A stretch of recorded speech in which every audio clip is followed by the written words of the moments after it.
Okay students, तो आज हम लोग न्यू चैप्टर स्टार्ट करेंगे इक्विलिब्रियम। ठीक है, this is a part of a physical chemistry. तो पहले तो समझते हैं व्हाट इज़ इक्विलिब्रियम।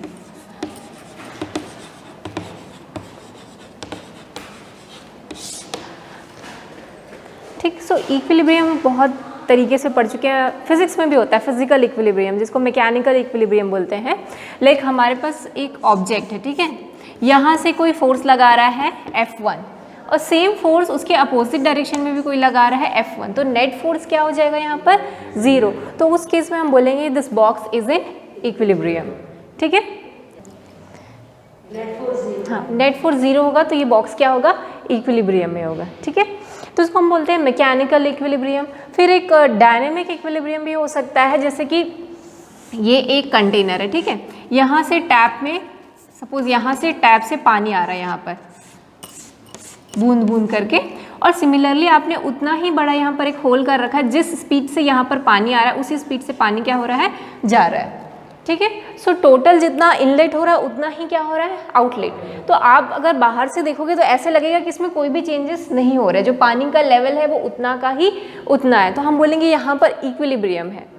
ठीक है, यहाँ पर हम क्या बोलेंगे कि इक्विलिब्रियम अटेन हो गया है, बट ये डायनेमिक इक्विलिब्रियम है क्योंकि मोशन तो हो ही रहा है। तो जितने भी केमिकल इक्विलिब्रियम होते हैं वो डायनेमिक इक्विलिब्रियम होते हैं। ऐसा दिखता है कि वहाँ पर कोई भी मोशन नहीं हो रहा है, बट वहाँ पर मोशन क्या है? होता रहता है। जैसे कि यहाँ पर भी पानी आ रहा है, पानी जा रहा है, बट जितने अमाउंट से, जितने स्पीड से पानी आ रहा है उसी स्पीड से पानी जा भी रहा है। So total amount of water यहाँ पर चेंज नहीं हो रहा है, जितना अमाउंट है वाटर का वो उतना ही है। तो यहाँ पर भी हम क्या बोलेंगे? This is also a case of equilibrium. ठीक है, तो वैसे ही केमिकल रिएक्शंस में भी इक्विलिब्रियम होते हैं। आपको लगेगा ऐसा कि कोई रिएक्शन नहीं हो रहा है, कुछ प्रोडक्ट फॉर्म नहीं हो रहा है, रिएक्शन रुक गया है ऐसा लगता है, बट ऐसा नहीं होता, वहाँ कॉन्स्टेंटली रिएक्शन चलता रहता है। वो कैसे होता है वो आगे हम लोग देखते हैं। ठीक है, सो पहले हम दो टाइप की केमिकल रिएक्शन की बात करते हैं। First is reversible reaction, second is irreversible reaction. ठीक है, सो पहले इसके बारे में लिख लेते हैं पूरा, उसके बाद फिर हम इक्विलिब्रियम में जाएंगे। सो लिखो reversible reactions.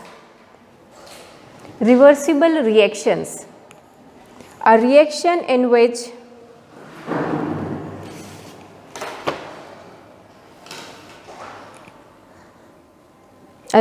in which products can be converted back into reactants. Products can be converted back into reactants.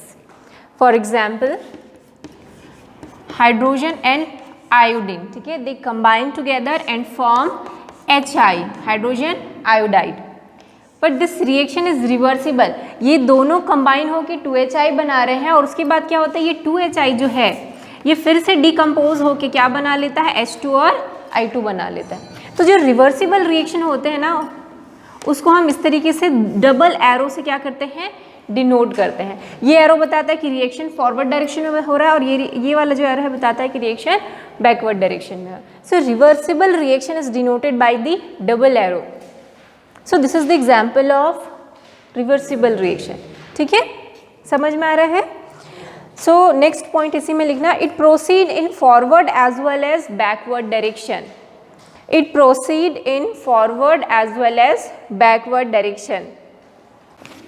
तो उसकी बहुत सारे एग्जाम्पल हैं। अमोनिया का जो फॉर्मेशन है, formation of ammonia, this is also a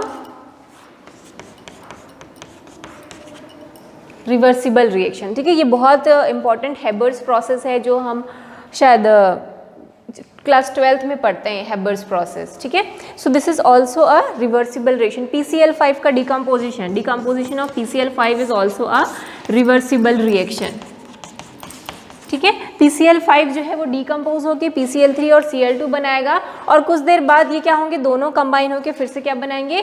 PCl5। So this is reversible reaction. Forward direction में भी रिएक्शन हो रहा है और बैकवर्ड डायरेक्शन में भी हो रहा है। ठीक है, तो जो इक्विलिब्रियम है ये हमको मिलता है ओनली इन रिवर्सिबल रिएक्शन, जहाँ पर फॉरवर्ड रिएक्शन भी हो और बैकवर्ड रिएक्शन भी हो। तो इक्विलिब्रियम में क्या होता है? Rate of forward reaction is equal to the rate of backward reaction. Okay, rate means speed बोल सकते हो आप, है ना। जिस स्पीड से PCl3 और Cl2 बन रहा है, उसी स्पीड से ये दोनों कंबाइन होकर क्या बना रहे हैं, PCl5, ठीक है। तो यहाँ पर कोई भी इनके कंसेंट्रेशन में चेंजेस नहीं होंगे जब इक्विलिब्रियम आ जाएगा, ठीक है, क्योंकि स्पीड दोनों की सेम है, जिस स्पीड से ये दोनों बन रहा है उसी स्पीड से ये बन रहा है, तो किसी का भी कंसेंट्रेशन क्या हो रहा है, चेंज नहीं हो रहा। तो आपको ऐसा लगेगा कि रिएक्शन रुक गया है, स्टॉप हो गया है, बट रिएक्शन स्टॉप नहीं हुआ है। दोनों ही रिएक्शन जो है रिवर्स और फॉरवर्ड सेम पेस में हो रहे हैं, सेम स्पीड में हो रहे हैं, ठीक है। सो रिवर्सिबल रिएक्शन में ही इक्विलिब्रियम पॉसिबल है, इरिवर्सिबल रिएक्शन में इक्विलिब्रियम पॉसिबल नहीं है। Okay, so this is the example of reversible reaction. अब नेक्स्ट लिखो irreversible reaction. Irreversible reaction,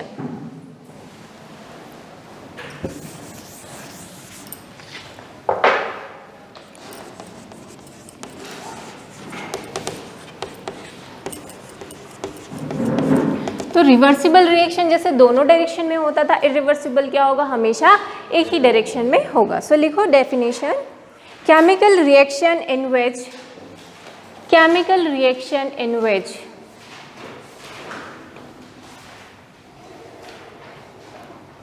products cannot be converted back into reactants. Products cannot be converted back into reactants. Irreversible reactions क्या होते हैं, chemical reaction in which products cannot be converted back into reactants, ठीक है। तो जितने भी precipitation reaction होते हैं जो हमने क्लास 10th में पढ़ा है, प्रेसिपिटेशन रिएक्शन या neutralisation reaction, this both are example of irreversible reaction. Precipitation reaction का हमने एक्सपेरिमेंट भी किया था, ठीक है। आप क्या करो, BaCl2 का एक्सपेरिमेंट किया था ना, बेरियम क्लोराइड और क्या होता था, सोडियम सल्फेट, ठीक है, इन दोनों को मिला दो तो क्या मिलता है हमको, बेरियम सल्फेट का प्रेसिपिटेट मिलता है और क्या बन जाता है, NaCl। तो ये जो रिएक्शन है प्रेसिपिटेशन रिएक्शन, जहाँ पर हमको क्या मिल रहा है, बेरियम सल्फेट का प्रेसिपिटेट, ये हमेशा वन डायरेक्शन में होता है, क्योंकि जैसे ही आपने BaCl2 और Na2SO4 को मिलाया, इमीडिएटली आपको नीचे प्रेसिपिटेट मिल जाता है वाइट कलर का, BaSO4 का, ठीक है। सो ये इस टाइप का जो रिएक्शन है, इट इज़ ऑलवेज इरिवर्सिबल, आप इसको वापस से नहीं ला सकते। इन दोनों रिएक्ट करके फिर से ये नहीं बनाएंगे, ठीक है, ये दोनों रिएक्ट करके ये बना लेंगे, पर इन दोनों रिएक्ट करके वापस से नहीं बनाएंगे। जैसे कि रिवर्सिबल में हो रहा था, क्या हो रहा था, N2 3H2 आपस में कंबाइन होकर NH3 बना रहे थे, और ये अमोनिया जो है फिर से डिकम्पोज होकर N2 और H2 बना रहा था, ठीक है। So reversible reaction it proceed in both the direction, but irreversible proceed only in the one direction. So all the precipitation reaction are example of irreversible reaction. All the neutralisation reaction, what is neutralisation reaction,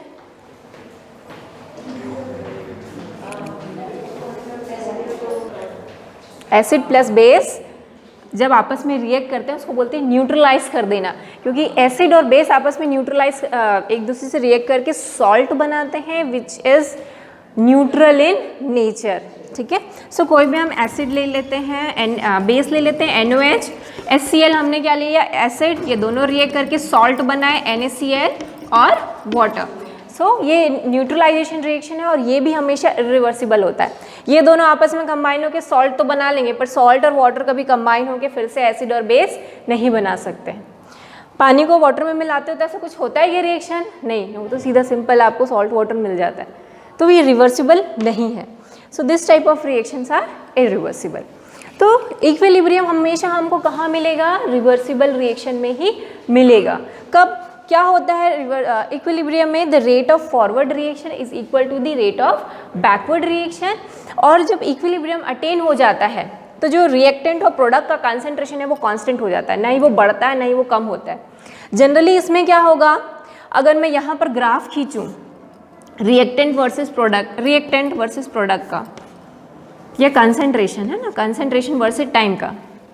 so reactant का concentration क्या होगा, पहले कुछ amount रहेगा reactant का, धीरे धीरे वो कम होता जाएगा और क्या हो जाएगा, इमीडिएटली वो ज़ीरो हो जाएगा।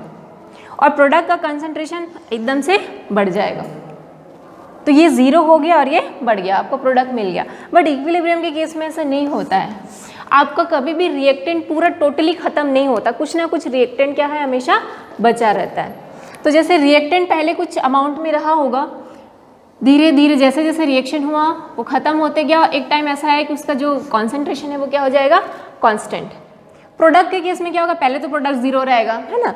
जैसे आपने N2 और H2 को आपस में मिला दिया तो शुरू में तो हमको कुछ भी अमोनिया नहीं मिलेगा, एकदम स्टार्टिंग में एट पॉइंट ज़ीरो। उसके बाद धीरे धीरे प्रोडक्ट क्या होगा, उसका अमाउंट बढ़ना शुरू होगा, तो ये बढ़ रहा है, फिर जैसे ही इक्विलिब्रियम अटेन हुआ इसका कंसंट्रेशन क्या हो गया, ज़ीरो, सॉरी कांस्टेंट हो गया। तो ये तुम्हारा रिएक्टेंट है और ये तुम्हारा क्या है, प्रोडक्ट। सो इक्विलिब्रियम के केस में देखो एक जैसे ही this is the point of equilibrium. So जैसे ही इक्विलिब्रियम रीच होता है, जो रिएक्टेंट है और प्रोडक्ट है उसका जो कंसंट्रेशन है वो क्या हो जाता है, कांस्टेंट, वो चेंज नहीं होता है, क्योंकि जिस अमाउंट में ये दोनों बन रहा है उसी अमाउंट में फिर से ये PCl5 बन जा रहा है।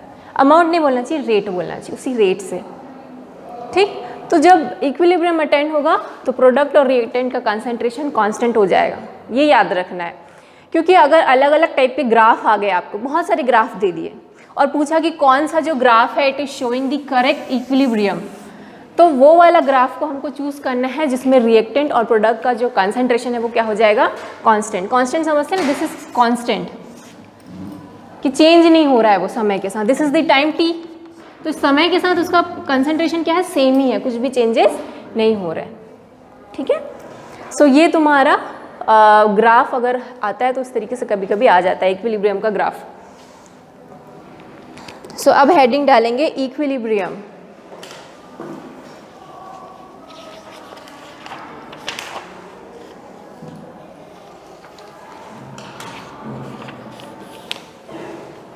Equilibrium is the state at which the concentration of reactants and products do not change. क्या लिखे, equilibrium is the state at which the concentration of reactants and products do not change with time, that is concentration of reactant and products become constant. That is concentration of reactants and products become constant.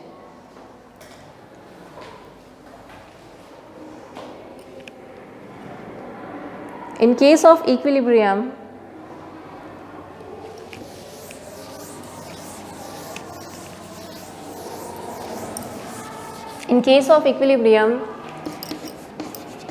rate of forward reaction is equal to rate of backward reaction. Rate मतलब speed से बात कर रहे हैं हम लोग, ठीक है।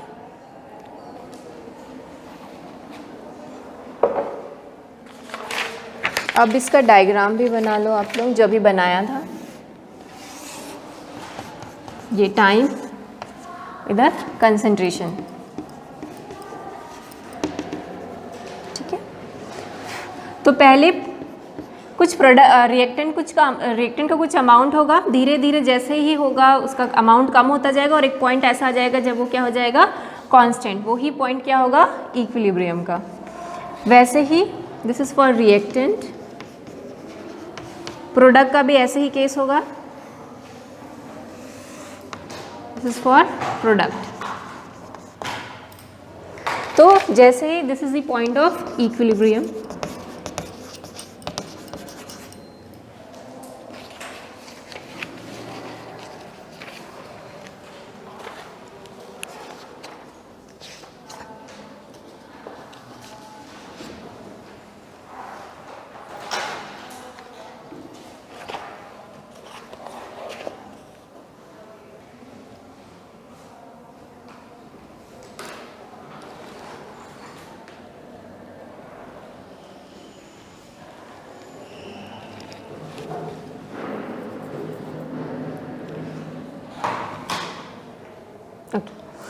सो अब हम लोग पढ़ेंगे इक्विलिब्रियम इन फिजिकल प्रोसेस। जो फिजिकल प्रोसेस होते हैं, फिजिकल प्रोसेस मीन जहाँ पर स्टेट चेंजेस हो रहे हैं, like solid is changing into liquid, liquid is changing into gas, वहाँ पर किस तरीके से इक्विलिब्रियम पॉसिबल है। ठीक है, सो पहला हम लोग देखेंगे सॉलिड टू लिक्विड इक्विलिब्रियम। ठीक है, कोई चीज़ सॉलिड है वो किस में चेंज हो रही है, लिक्विड में चेंज हो रही है, तो वहाँ पर किस तरीके से इक्विलिब्रियम अटेन होता है।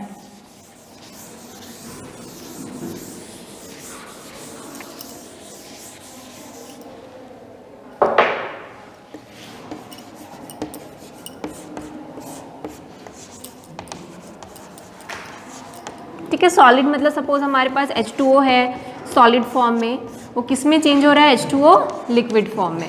तो यहाँ पर जो इक्विलिब्रियम अटेन होता है, ठीक है, वो किस तरीके से होगा। हम एक इंसुलेटेड फ्लास्क ले लेते हैं जहाँ पर कोई भी हीट ट्रांसफ़र नहीं हो रहा है। ठीक है, सपोज एक इंसुलेटेड फ्लास्क है, उसमें हमने रख दिया है कुछ आइस रख दिए हैं और उसमें क्या मिला दिया है, पानी भी। तो क्योंकि आइस जो है उसकी डेंसिटी ज़्यादा होती है तो वो नीचे की तरफ रहेगा कंटेनर में और वाटर क्या रहेगा, ऊपर की तरफ। ठीक है, ये जो इंसुलेटेड फ्लास्क है और उसमें हमने टेम्परेचर मेंटेन किया है 273 केल्विन। ठीक है, तो क्या होगा इसमें, इस केस में कुछ जो सॉलिड के पार्टिकल्स हैं वो एनर्जी गेन करेंगे और किस में चेंज हो जाएंगे, लिक्विड में चेंज हो जाएंगे। ठीक है, कुछ जो लिक्विड के पार्टिकल्स हैं इस जो आइस है उसके कांटेक्ट में आएंगे और क्या बन जाएंगे, आइस बन जाएंगे। तो यहाँ पर दोनों प्रोसेस हो रहा है, कुछ जो आइस है वो लिक्विड में चेंज हो रहे हैं और कुछ लिक्विड वापस से किस में चेंज हो रहे हैं, आइस में चेंज हो रहे हैं। तो ये एक क्या हो गया, रिवर्सिबल प्रोसेस हो गया। अब इसमें इक्विलिब्रियम कब अटेंड होगा, जब रेट ऑफ लिक्विड बनने का जो रेट है उसी रेट से क्या बनते रहेगा, आइस भी बनते रहेगा। तो वहाँ पर क्या हो जाएगा, इक्विलिब्रियम अटेंड। तो ऐसा लगेगा कि ये रिएक्शन यहाँ पर कुछ भी नहीं हो रहा है, जितना आइस है जितना वाटर है वो उतना ही है, ऐसा लगेगा, बट ऐसा रियल में नहीं होता। क्योंकि जिस अमाउंट से, जिस रेट से ये जो आइस है वो लिक्विड में कन्वर्ट हो रहा है, उसी रेट से ये लिक्विड किस में कन्वर्ट हो रहा है, आइस में। तो यहाँ पर क्या होगा, एक इक्विलिब्रियम बन जाएगा। वैसे ही आप लिक्विड टू गैसियस फॉर्म में भी हो सकता है इक्विलिब्रियम।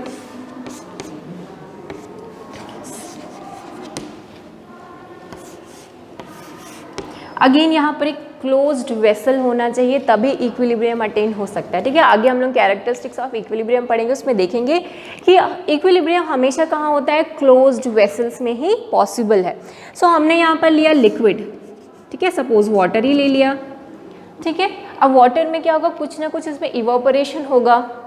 इवापोरेशन जो है वो it is a natural phenomena और कोई भी लिक्विड चीज़ है उसमें इवापोरेशन कंटिन्यूसली होता ही रहता है। सो यहाँ पर जो सरफेस के पार्टिकल्स हैं वाटर के वो क्या करेंगे, एनर्जी गेन करेंगे और किस में चेंज हो जाएंगे, वेपर्स में चेंज हो जाएंगे।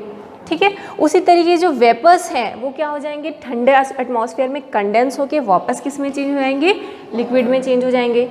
तो इस तरीके से ये प्रोसेस दोनों तरफ से चल रहा है, कुछ जो लिक्विड है वो गैसियस पार्टिकल में कन्वर्ट हो रहे हैं और गैस जो वापस से लिक्विड में कन्वर्ट हो रहे हैं। तो यहाँ पर एक रिवर्सिबल रिएक्शन हो गया। इक्विलिब्रियम कब अटेंड होगा, जिस रेट से वो गैस बन रहा है उसी रेट से क्या होगा, गैस वापस से लिक्विड में बनेगा। तो वहाँ पर क्या आ जाएगा, एक इक्विलिब्रियम अटेंड हो जाएगा। So rate of forward reaction is equal to rate of backward reaction, और ये हमेशा कैसा होगा, क्लोज्ड कंटेनर में ही होगा। ठीक, वैसे ही हम सॉलिड टू गैस का भी कन्वर्शन पढ़ सकते हैं। तो ये ऐसा उतना बहुत इंपॉर्टेंट टॉपिक नहीं था, बुक में है करके पढ़ा दिया। तो अब हम लोग पढ़ते हैं general characteristics of equilibria. Equilibrium के जनरल कैरेक्टरिस्टिक्स क्या हैं, एग्जाम में आ सकते हैं 2-3 मार्क्स में। ठीक है, कि what are the characteristics of chemical equilibria. So लिखो characteristics of equilibria।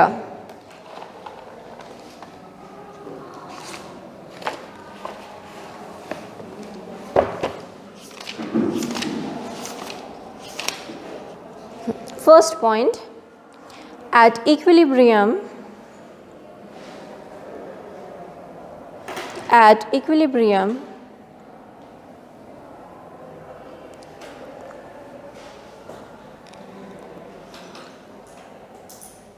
the concentration of reactants and the products becomes constant। The concentration of reactants and products become constant.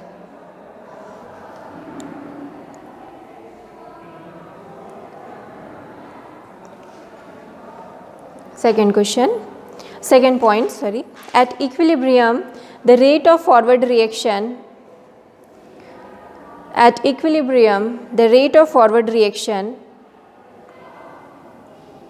becomes equal to the rate of backward reaction.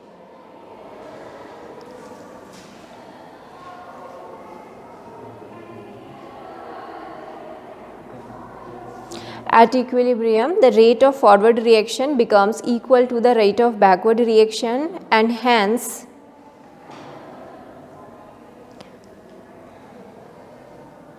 the equilibrium is dynamic in nature.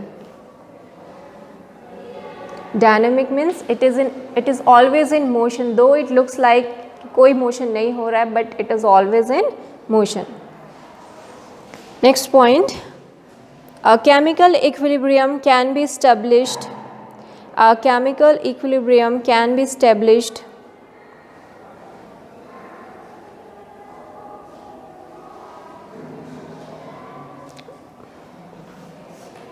Only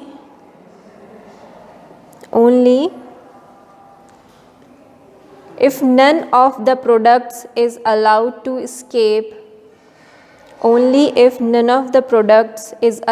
to escape out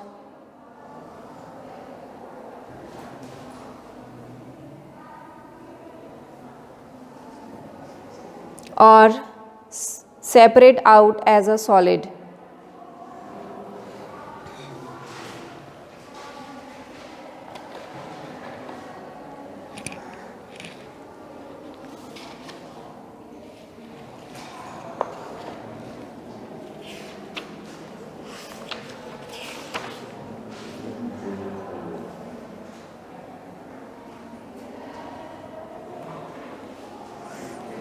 ठीक है, क्या मतलब हुआ इसका? जैसे कि CaCO3 का decomposition, ठीक है, CaCO3 का डिकम्पोजिशन हुआ और क्या मिला? CaO और CO2. अब ये जो CO2 है ये कौन से फॉर्म में है? गैशियस फॉर्म में. अगर आपने ये एक्सपेरिमेंट ओपन वेसल में किया तो क्या होगा? ये CO2 स्केप हो जाएगा. अब CO2 स्केप हो गया तो सिर्फ CO बचा, मतलब ये जो प्रोसेस है वो बैकवर्ड डायरेक्शन में तो पॉसिबल है ही नहीं. ठीक है, तो हमको क्या करना है? None of the product should be allowed to escape. अगर कोई भी स्केप हो गया तो वो बैकवर्ड डायरेक्शन में हो ही नहीं सकेगा. क्लियर हुआ? और कुछ भी सेपरेट आउट नहीं होना चाहिए. जैसे प्रेसिपिटेशन रिएक्शन में सेपरेट हो जाता है, वो जो प्रेसिपिटेट बन जाता है और it separate out from the solution, तो वो भी वहाँ पर भी इक्विलिब्रियम अटेन नहीं हो सकता. तो none of the gas should be allowed to escape from the vessel, और कुछ भी सेपरेट नहीं होना चाहिए, नहीं तो इक्विलिब्रियम अटेन नहीं होगा. ठीक, next point, chemical equilibrium can be attained from either direction.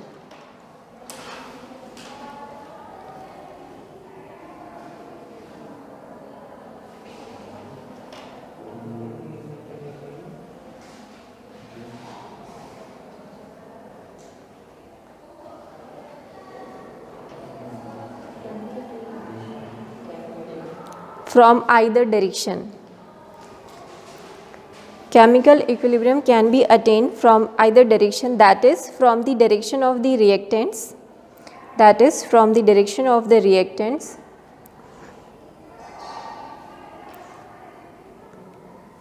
as well as from the direction of the product.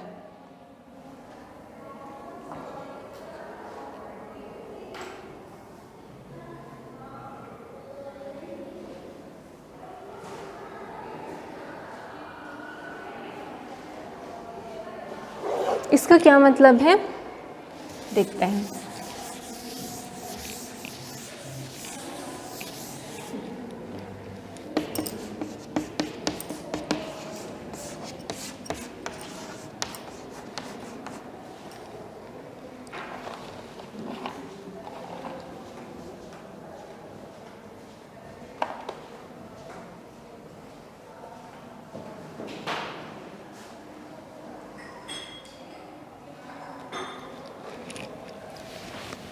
ये जो I2 है ना, ये पर्पल कलर का होता है. क्या होगी पर्पल की स्पेलिंग? PURPLE ना, और ये होता है कलरलेस। ठीक है, अब मैंने एक कंटेनर लिया इस तरीके से और इस कंटेनर में मैंने मिला दिया H2+I2। ठीक है, तो थोड़ी देर बाद आप क्या देखते हो कि धीरे धीरे जो पर्पल कलर है ना ये फेड होते गया है। फेड होते गया, इसका क्या मतलब हो रहा है कि H2 और I2 आपस में रिएक्ट होकर क्या बना रहे हैं? HI बना रहे हैं। तो धीरे धीरे ये जो पर्पल कलर है फेड होता जा रहा है। अब दूसरा एक कंटेनर लेते हैं हम लोग, उसमें मैं ले लेती हूँ HI। HI क्या होता है? कलरलेस। पर धीरे धीरे इसका जो कंटेनर का कलर है ना ये पर्पल होने लगता है। क्यों ऐसा हो रहा है? क्योंकि HI किस में डिकम्पोज हो रहा है? H2 और I2 में। थोड़ी देर बाद देखते हैं कि दोनों का कलर सेम हो जाता है। तो इक्विलिब्रियम इस डायरेक्शन में भी अटेन हुआ और सिर्फ HI लेने से इस डायरेक्शन में भी क्या हो गया? अटेन। तो या फिर आप सिंपल HI लो तो वो भी H2I2 में कन्वर्ट हो जाएगा, H2I2 लो वो भी HI में कन्वर्ट हो जाएगा और फाइनली दोनों में ही क्या हो जाएगा? रिवर्सिबल रिएक्शन होने लगेंगे और इक्विलिब्रियम अटेन हो जाएगा। सो जो इक्विलिब्रियम है ये दोनों डायरेक्शन में पॉसिबल है। ऐसा नहीं कि सिर्फ H2I2 लिया तभी HI बनेगा और इक्विलिब्रियम अटेन हो जाएगा, ऐसा नहीं है। इस डायरेक्शन में भी हम क्या कर सकते हैं? लेके इक्विलिब्रियम अटेन कर सकते हैं। ठीक, नेक्स्ट पॉइंट है a catalyst does not alter the state of equilibrium. A catalyst does not alter the state of equilibrium. A catalyst does not alter the does not alter the state of equilibrium.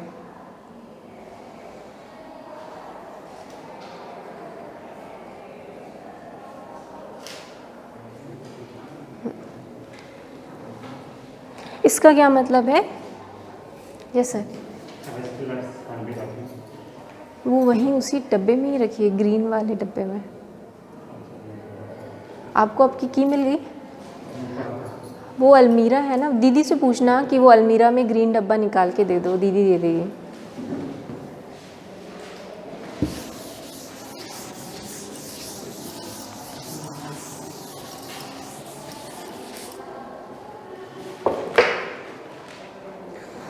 जो catalyst है वो क्या करता है? It increases the rate of reaction. ठीक है, वो increase करता है rate of reaction. It does not alter the equilibrium. क्या मतलब हुआ कि सपोज आप यहाँ पर खड़े हो, ठीक है, एक पहाड़ चढ़ के आपको इधर जाना है, ठीक है, और इस बंदे को यहाँ आना है। आप दोनों को सपोज इस पॉइंट में मीट करना है, this is the equilibrium point. ठीक है, अब आप यहाँ से जाओगे, टाइम बहुत लगेगा, पहाड़ चढ़ना है। तभी क्या हुआ, किसी ने यहाँ पर ऐसे टनल बना दिया तो आप जल्दी से यहाँ पर मीट कर लोगे। तो कैटलिस्ट का यही काम है, it provide the alternate path for the chemical reaction. ये अल्टरनेट, यहाँ से जाना तो पाथ बहुत लंबा था, उसने एक छोटा शॉर्टकट पाथ दे दिया। सो कैटलिस्ट क्या करता है? It changes the path of, it gives the alternate path to the chemical reaction so that the reaction will accomplish at the faster rate. ठीक है, तो इससे क्या होगा कि रिएक्शन जल्दी हो जाएगा, इक्विलिब्रियम क्या हो जाएगा? जल्दी हो जाएगा। हो सकता है पहले यहाँ से यहाँ तक चढ़ने में आपको 1 घंटा लग रहा होगा, यहाँ पर आप 10 मिनट में मिल ले रहे हैं। तो कैटलिस्ट भी यही करेगा। अगर आपने कैटलिस्ट यूज़ कर लिया लाइक N2S+3H2, इसमें हम कुछ कैटलिस्ट यूज़ करते हैं, एकदम से याद नहीं आ रहा है कौन से कैटलिस्ट यूज़ करते हैं, पर सपोज़ कोई Z कैटलिस्ट यूज़ करते हैं। जब आप कैटलिस्ट यूज़ नहीं करते ना तो इक्विलिब्रियम सपोज़ 10 मिनट में मिल रहा है, पर जैसे ही आपने कोई कैटलिस्ट यूज़ कर लिया इक्विलिब्रियम 2 मिनट में ही मिल गया। सो जो इक्विलिब्रियम को वो ऑल्टर नहीं करेंगे, बस जल्दी से इक्विलिब्रियम क्या हो जाएगा? हमको रीच हो जाएगा। तो कैटलिस्ट सिर्फ यही करते हैं, they provide the alternate path for the chemical reaction, जिससे हमको इक्विलिब्रियम जल्दी मिल जाता है। पर पॉइंट वही रहेगा, मतलब सपोज आपने 1 मोल N2 के लिए 3 मोल H2 के लिए, स्टार्टिंग में इसमें कुछ भी नहीं रहेगा अमोनिया का, ठीक है, क्योंकि एकदम से रिएक्शन नहीं होगा। फिर धीरे धीरे N2 और H2 आपस में रिएक्ट करेंगे। सपोज 0.5 मोल हमारा ये रिएक्ट किया, ठीक है, ये हमारा 1.5 कर लिया सपोज, ठीक है, और हमको ये मिल गया 0.5 मोल मिल गया। और जब ऐसा होता है तभी क्या मिलता है? इक्विलिब्रियम। जब इनका कंसंट्रेशन N2 का ये रहेगा, H2 का ये कंसंट्रेशन रहेगा, अमोनिया का ये कंसंट्रेशन रहेगा, तभी क्या मिलेगा, इक्विलिब्रियम। इससे पहले नहीं मिलेगा। इससे पहले सपोज 0.75 ml है, उस समय आपको मोल है, उस समय आपको इक्विलिब्रियम नहीं मिलेगा। कब मिलेगा, जब N2 कितना बचा रहेगा, 0.5 मोल, तभी इक्विलिब्रियम मिलेगा। इक्विलिब्रियम तभी मिलेगा, ठीक है। तो उस केस में क्या होता है, जब कैटलिस्ट हम यूज़ करते हैं तो ये तुरंत ही 0.5 मोल हो जाता है, इतनी जल्दी रिएक्शन हो जाता है कि 0.5 मोल हो जाता है, ये 1.5 मोल हो जाता है, और ये अगेन हमको कितना मिलता है, 0.5 मोल। तो ये हमको जल्दी मिल जाता है जब हम कोई कैटलिस्ट यूज़ करते हैं, ठीक है। सो इक्विलिब्रियम एक पर्टिकुलर पॉइंट में ही मिलता है, एक पर्टिकुलर कंसंट्रेशन में ही हमको इक्विलिब्रियम मिलता है, ऐसा नहीं कि कुछ भी मिल जाता है। और ये जो इक्विलिब्रियम है, it depends on the pressure, volume and temperature.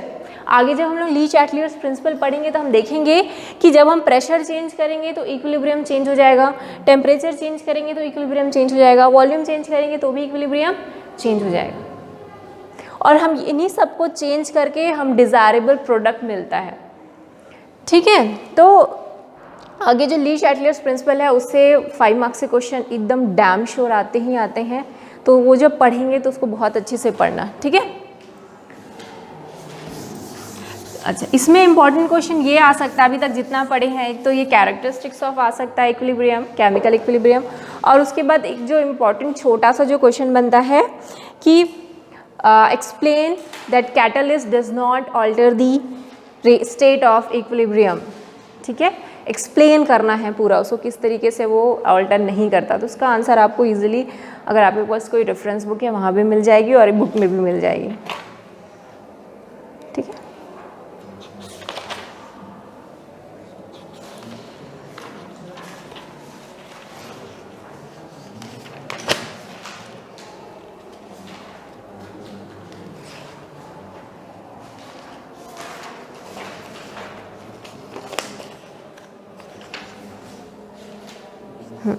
Next लिखो, अब हम लोग मेन न्यूमेरिकल पार्ट में आते हैं, लॉ ऑफ मास एक्शन, ठीक है।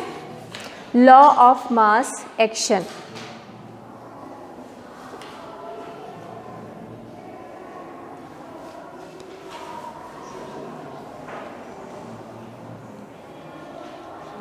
the rate at which a substance reacts, the rate at which a substance reacts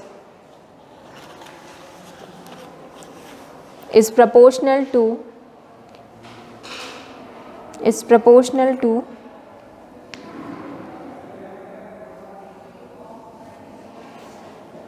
its active mass, proportional to its active mass, and hence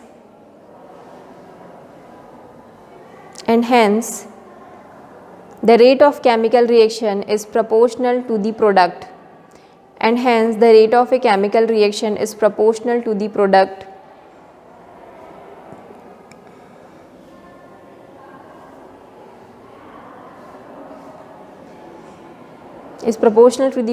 of the active masses of the reactant.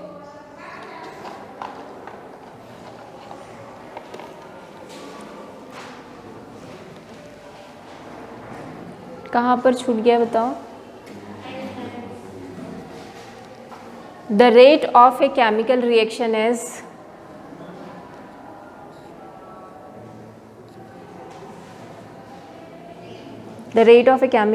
is proportional to the product of the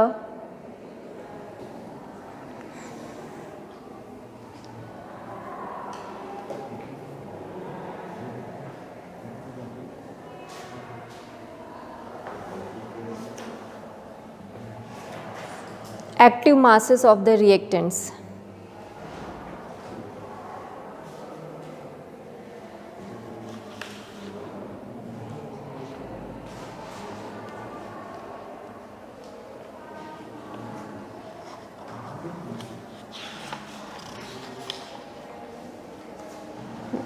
अब ये जो active mass है ये एक नया term है। Active mass को ना इस तरीके से हम ब्रैकेट से डिनोट करते हैं, ठीक है।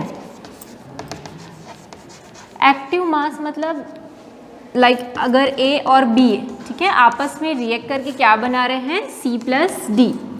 तो जितना हमने सपोज हमने ए का 3 मोल लिया है, तो पूरे सारे के सारे 3 मोल जो हैं वो आपस में कंबाइन होकर C नहीं बनाते, कुछ जो मोल है वही आपस में क्या करते हैं, रिएक्ट करते हैं। तो जितना मोल रिएक्ट कर रहे हैं वही उसका क्या होता है, एक्टिव मास होता है, ठीक है। और एक्टिव मास को हम लोग डिनोट करते हैं number of moles divided by volume, ठीक है। और देखो number of moles divided by volume, it is the formula for molarity. अगर आपको याद होगा मोलैरिटी कैसे निकालते थे, number of moles of solute divided by volume of the solutions in litre, ठीक है। So active mass is nothing but a molarity, ठीक। तो एक्टिव मास होता है number of moles divided by volume. Number of moles को generally हम n से denote करते हैं, तो मैं n लिख देती हूँ, और वॉल्यूम ऑफ द सॉल्यूशन, ठीक। सो एक्टिव मास मतलब कितना मास जो है वो रिएक्ट कर रहा है रिएक्टेंट का, वही एक्टिव मास होगा, ठीक। सो क्वेश्चन क्या बोलता है, अगर हमारे पास कोई केमिकल रिएक्शन है, सो रेट ऑफ रिएक्शन जो होता है, या हम रेट ऑफ फॉरवर्ड डायरेक्शन की बात करें, rate of forward reaction, forward मतलब अभी हम इस रिएक्शन की बात करें कि A और B आपस में कंबाइन होकर C और D बना रहे हैं, ठीक है। So rate of forward reaction क्या बोला है, it is proportional to the active mass of the reactant. ये A का एक्टिव मास है और ये B का एक्टिव मास है। सो जो रेट ऑफ फॉरवर्ड रिएक्शन है, it will be equal to the product of the active masses of the reactant. So product है A और B के एक्टिव मास का, ठीक है। सो ये बोलता है mass action law, law of mass action. तो रेट ऑफ फॉरवर्ड डायरेक्शन को मैं RF लिख देती हूँ, प्रोपोर्शन के साइन को चेंज करती हूँ इक्वल में, तो क्या लगाना पड़ेगा मुझे, एक कांस्टेंट, ठीक है। उसी तरीके से रेट ऑफ बैकवर्ड रिएक्शन के लिए भी हम ये फॉर्मूला लिख सकते हैं, रेट ऑफ बैकवर्ड रिएक्शन क्या हो जाएगा, इज इक्वल टू KB, यहाँ पर क्या लिखूंगी मैं, CD, क्योंकि हम बैकवर्ड रिएक्शन के बारे में बात कर रहे हैं। तो यहाँ पर बैकवर्ड रिएक्शन में रिएक्टेंट क्या हो गया, C और D, और वो मिलके क्या बना रहे हैं, C और D आपस में मिलके A और B। तो इस केस में A और B क्या हो जाएंगे, प्रोडक्ट हो जाएंगे। क्लियर हो रहा है क्या बोल रहे हैं, फॉरवर्ड रिएक्शन मतलब ये वाला A और B आपस में कंबाइन होकर क्या बनाएंगे, CD, ये होता है forward reaction. Backward reaction, this is the backward direction, C and D आपस में कंबाइन होकर A+B बनाएंगे।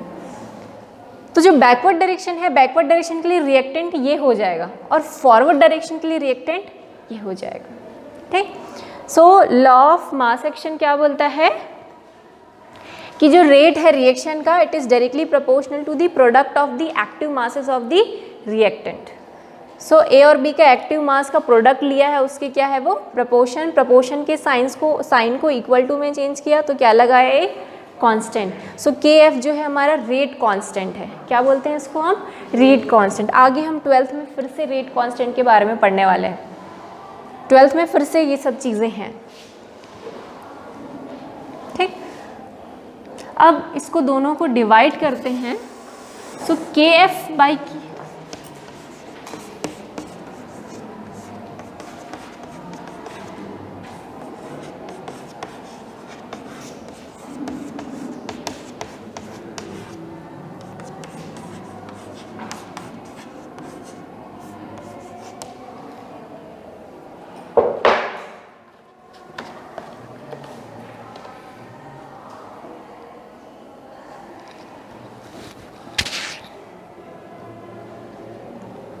Sorry RF equals to RB होगा ना, यहाँ लिख देती हूँ। एट इक्विलिब्रियम में क्या होता है, rate of forward reaction is equals to rate of backward reaction, ठीक। So rate of forward reaction कितना है, KF A और B, ये हो जाएगा KB C और D।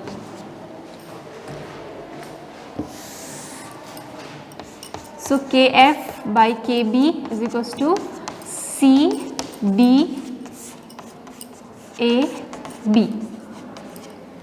अब देखो KF और KB दोनों कांस्टेंट है, तो उनका जो डिवीजन है वो भी क्या होगा, कांस्टेंट। और इसको हम एक नए कांस्टेंट से शो करते हैं, जिसको हम बोलते हैं इक्विलिब्रियम कांस्टेंट K। आप इसको EQ भी लिख सकते हैं।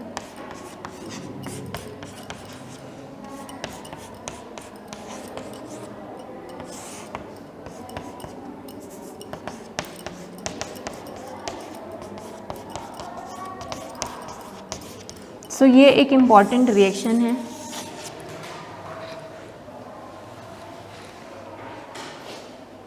ठीक है, इसको के को क्या बोलते हैं, इक्विलिब्रियम कांस्टेंट। तो लिख लो दिस इज इक्विलिब्रियम कांस्टेंट।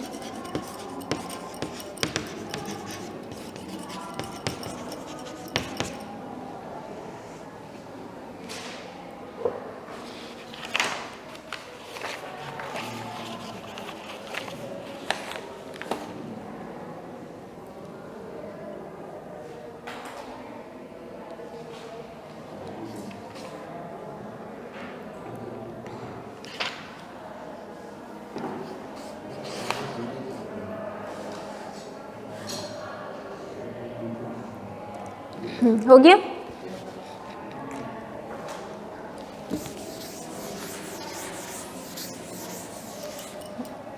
अगर हमारा रिएक्शन कुछ इस टाइप का है,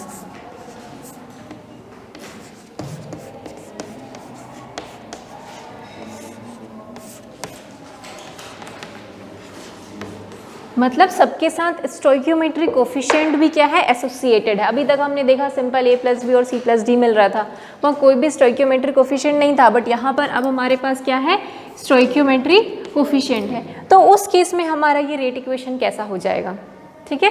तो कैसा होगा उस केस में, के इक्विलिब्रियम, ये जो c है उस पर जो स्टोइकियोमेट्री उसका क्या लगाएंगे हम, पावर लगाएंगे, ठीक है। b में d की पावर रहेगी, a में उसका जो स्टोइकियोमेट्रिक कोफिशिएंट है उसकी पावर, और b में जो उसका स्टोइकियोमेट्रिक कोफिशिएंट है उसकी पावर रहेगी। तो ये हो गया इक्विलिब्रियम कांस्टेंट का फॉर्मूला, ठीक है। इससे एक ना एक न्यूमेरिकल डैम श्योर आएंगे ही आएंगे 110%। जो 5 नंबर का क्वेश्चन है फिजिकल केमिस्ट्री से, वो कहाँ से आता है, यहीं से ही आता है। और में आएगा, पर 5 नंबर का एक क्वेश्चन जो है वो यहाँ से, एक ना एक क्वेश्चन यहाँ से आता ही है, ठीक है। 5 नंबर के 3 क्वेश्चंस आएंगे, एक 5 नंबर का क्वेश्चन फिजिकल केमिस्ट्री से आएगा, एक 5 नंबर का इनऑर्गेनिक से, और एक 5 नंबर का ऑर्गेनिक से। तो इन फिजिकल का जो पार्ट है वो कहाँ से आएगा, इक्विलिब्रियम से आएगा।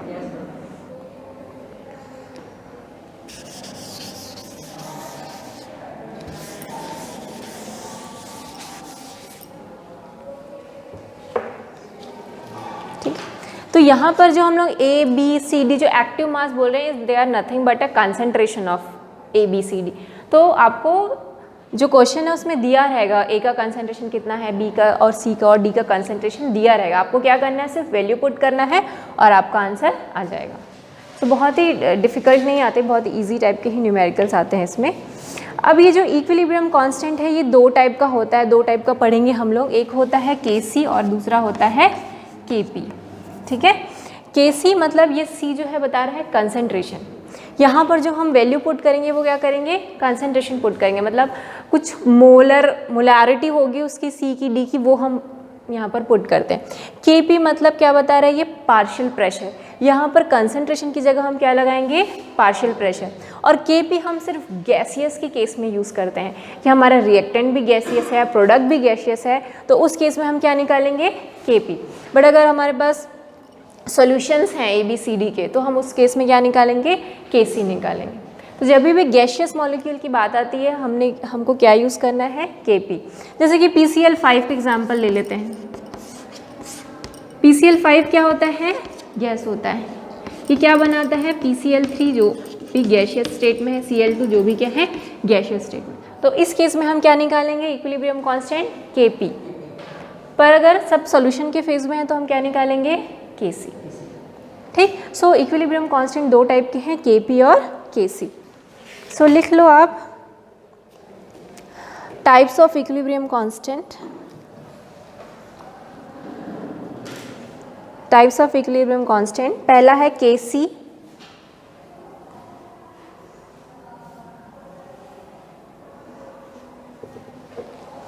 ठीक। Kc के इस तरीके से डैश डाल के लिखो।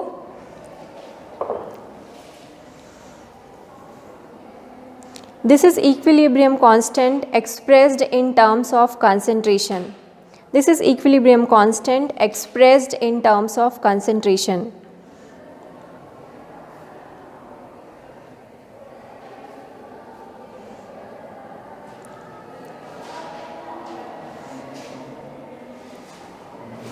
In terms of concentration. Kp लिखो, फिर सेकेंड जो टाइप है वो है Kp।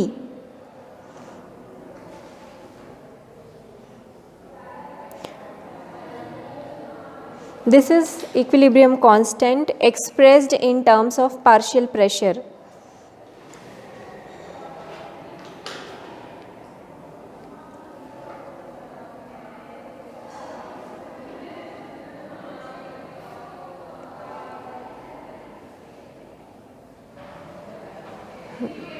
उसके आगे लिखना, when the reactants and products are in gaseous phase,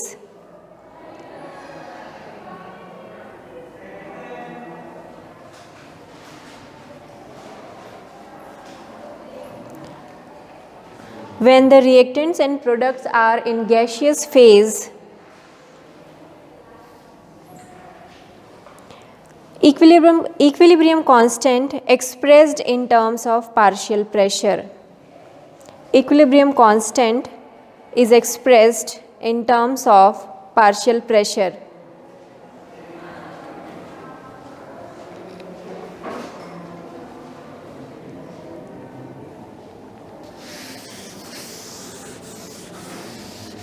In terms of partial pressure.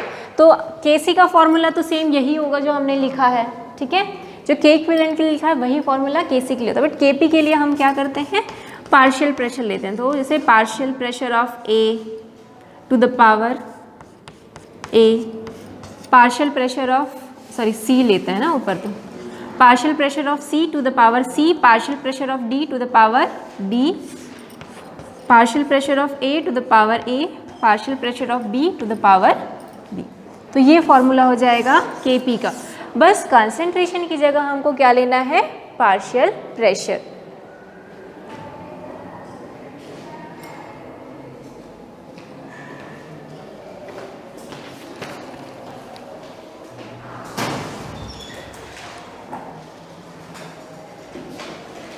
तो अब आपको लग रहा होगा कि पार्शियल प्रेशर और कंसंट्रेशन में क्या रिलेशनशिप है। तो अगर आप देखते हैं नॉर्मल जो आइडियल गैस इक्वेशन है क्या होता है, PV = nRT, ठीक। सो P = क्या होता है, N/V × RT, ऐसा लिख सकते हैं हम। अब आप देखो R इज़ अ कांस्टेंट, अगर हम ये जो एक्सपेरिमेंट है ये कांस्टेंट टेम्परेचर में करें तो T is also constant. So from here we can conclude that P is directly proportional to N/V। मतलब या तो N/V रखो या P रखो, दोनों का मतलब एक ही है।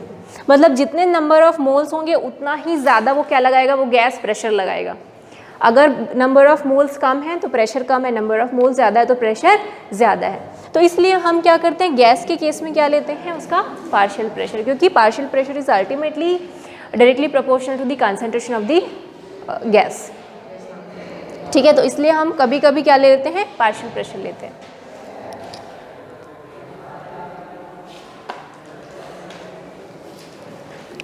बहुत सारा पढ़ लिया है, एक न्यूमेरिकल कर लेंगे।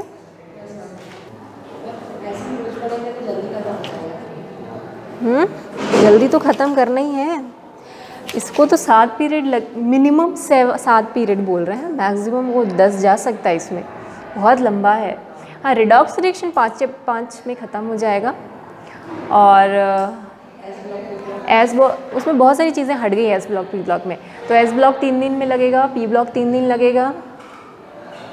हाइड्रोजन वाला भी बहुत सारा पोर्शन हट गया, उसको 2 दिन में ख़त्म करेंगे। हट गया, हाँ। प्रैक्टिकल नहीं करोगे? हाँ, तो फिर पहले प्रैक्टिकल करेंगे। एक आध दिन सैटरडे को, इस सैटरडे को ना आप लोगों को वो करा देंगे टाइट्रेशन, आओगे तो आओगे, टाइट्रेशन करवा देंगे सैटरडे को, ठीक है। तो 2 टाइट्रेशन हो जाएगा और 2-3 सॉल्ट एनालिसिस करा देंगे, उतना 5-6 प्रैक्टिकल काफ़ी है। उसी में से एग्ज़ाम ले लेंगे 30 नंबर का। 30 नंबर का होता है प्रैक्टिकल एग्ज़ाम, है ना, जिसमें आपको प्रैक्टिकल लिखना पड़ता है। जो आप लिखोगे ना, वो पूरा कॉपी बनाओगे, उसको पूरा लिखना पड़ता है ना। लिखने के 10 नंबर रहते हैं। तो सैटरडे को आना, मैं करा दूँगी, टाइट्रेशन ख़त्म करा दूँगी और उसके अगले सैटरडे को सॉल्ट एनालिसिस ख़त्म करा दूँगी। और अगर कोई है उसको भी बता देना कि सैटरडे को एक्सपेरिमेंट्स होंगे केमिस्ट्री के, तो अगर वो आना चाहें तो आ सकते हैं। ठीक है, बस करें, बोर हो गए? चलो बाकी का अपन कल पढ़ेंगे। Thank you.